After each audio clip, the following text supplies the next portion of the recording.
بسم الله الرحمن الرحيم. السلام عليكم ورحمة الله وبركاته.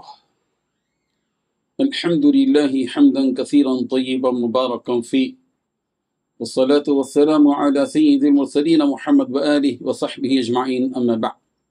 حاضرین و ناظرین، یہ درس نمبر 2322 ہے اور آج سورۃ الطارق مکیہ کی تفسیر کا آغاز کیا جا رہا ہے اور ابتدائی 7 آیتوں کی تلاوت و تشریح کی جائے گی. اعوذ باللہ من الشیطان الرجیم، بسم اللہ الرحمن الرحیم. والسماء والطارق وما أدراك ما الطارق النجم الثاقب إن كل نفس لما عليها حافظ فلينظر الإنسان مما خلق من ماء دافق يخرج من بين الصلب والترائب.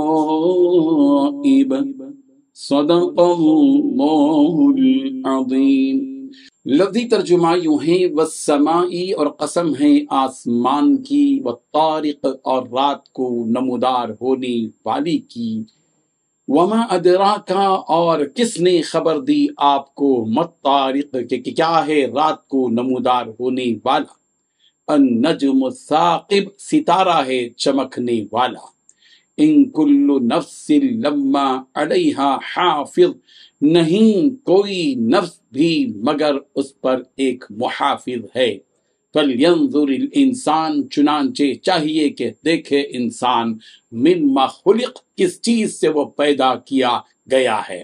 خلق، پیدا کیا گیا ہے وہ من ماء دافق، اچھلنے والے پانی سے، یخرج، وہ نکلتا ہے، من بین الصلبی، درمیان سے پیٹھ کے، والترائب، اور سینے کی ہڈیوں کے.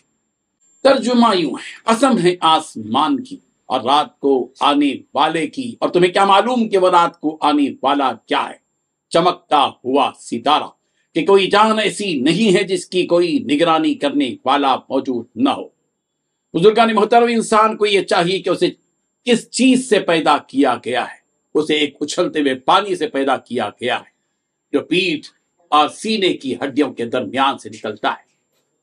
حضرت عبدالرحمن ابن خالد عیوانی رضی اللہ عنہ اپنے والد سے نقل کرتے ہیں کہ انہوں نے کہا: میں نے نبی رحمت صلی اللہ علیہ وسلم کو ثقیف کی پہاڑی پر کمان یا عصا سے ٹیک لگائے دیکھا جبکہ آپ ان کے پاس مدد مانگنے کے لیے آئے تھے. انہوں نے کہا کہ میں نے آپ کو سورہ طارق پڑھتے ہوئے سنا. ان 7 آیتوں میں 6 باتیں بیان کی گئی ہیں. پہلی بات قسم ہے آسمان کی اور رات کو آنے والے کی. دوسری بات تمہیں معلوم بھی ہے کہ وہ رات کو آنے والا کیا ہے. تیسری بات وہ ایک چمکتا ہوا ستارہ ہے. چوتھی بات اس بات کی قسم کہ کوئی جان ایسی نہیں ہے کہ جس پر نگرانی کرنے والا موجود نہ ہو. پانچویں بات انسان کو یہ دیکھنا چاہیے کہ اسے کس چیز سے پیدا کیا گیا ہے. چھٹی بات ایک اچھلتے ہوئے پانی سے انسان کو پیدا کیا گیا ہے جو پیٹھ اور سینے کی ہڈیوں کے درمیان سے نکلتا ہے. بزرگان محترم، سورہ طارق کے آغاز میں اللہ تبارک و تعالیٰ نے آسمان کی قسم کھائی اور رات کو آنے والے کی بھی قسم کھائی. سوال یہ ہے کہ یہ رات کو آنے والی چیز کیا ہے. اس بارے میں بتلاتے ہوئے فرمایا کہ اے نبی، کیا آپ کو معلوم بھی ہے کہ وہ رات میں آنے والی چیز کیا ہے؟ وہ ایک روشن چمکدار ستارہ ہے کہ جس کا ادراک کوئی نہیں کر سکتا. وہ اپنی روشنی اور جگمگاہٹ میں شدید ہے کہ جسے دیکھ کر ایسا معلوم ہوتا ہے کہ کہیں وہ اس شدت کی وجہ سے ٹوٹ نہ جائے. حضرت ابن عباس رضی اللہ عنہما سے مروی ہے کہ آپ علیہ الصلوۃ والتسلیم ابو طالب کے ساتھ میدان ثقیف میں بیٹھے ہوئے تھے کہ اچانک ایک ستارہ ٹوٹ کر گرا اور ساری زمین کو روشن کر دیا. یہ دیکھ کر ابو طالب ڈر گئے اور آپ علیہ الصلوۃ والتسلیم سے پوچھا کہ یہ کیا چیز ہے. آپ علیہ الصلوۃ والتسلیم نے فرمایا کہ ایک ستارہ ہے جس کے ذریعے سے مارا گیا. یہ بھی ایک اللہ تعالیٰ کی نشانی ہے. یہ سن کر ابو طالب کو عجیب لگا. اس وقت اللہ تعالیٰ نے یہ سورت نازل فرمائی. یہاں اللہ تعالیٰ نے جو ان چیزوں کی قسم کھائی وہ ان کی عظمت کو بیان کرنے کے لیے کھائی ہے تاکہ معلوم ہو جائے کہ اللہ تعالیٰ نے کیسی کیسی عظیم چیزیں پیدا فرمائی ہیں جس کی پوری حقیقت سے انسان واقف نہیں ہے. تو پھر انسان مرنے کے بعد اٹھائے جانے کو کیوں اس کی قدرت سے باہر کی چیز تصور کر رہا ہے؟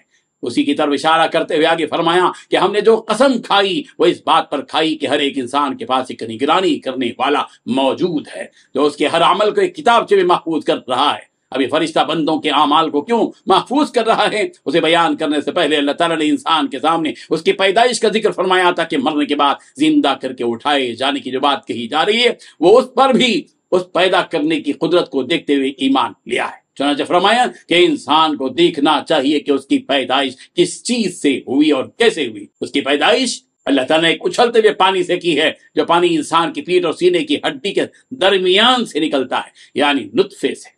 جب اللہ تعالیٰ ایک پانی کے قطرے سے انسان کو پیدا کر سکتا ہے اور اس کی اعضاء و جوارے کو بنا سکتا ہے تو پھر کیا وہ اس بنی بنائی چیز کو اس کے بکھرنے کے بعد جوڑ کر دوبارہ تیار نہیں کر سکتا؟ یقیناً کر سکتا ہے۔ اسی حقیقت کو سمجھنا ہے۔ رب ذوالجلال ہم سب کو مرنے کے بعد جی اٹھنے کا یقین ہم سب کے دل میں پیدا فرما دے۔ آمین۔ وآخر دعوانا ان الحمد للہ رب العالمین۔ ڈیلی درس قرآن کو سبسکرائب کیجئے، اپنے تاثرات اور مشورے ارسال کیجئے اور اپنے متعلقین کا گروپ بنا کر انہیں روزانہ درس قرآن بھیجئے اور اجر و ثواب پائیے۔ جزاکم اللہ خیر۔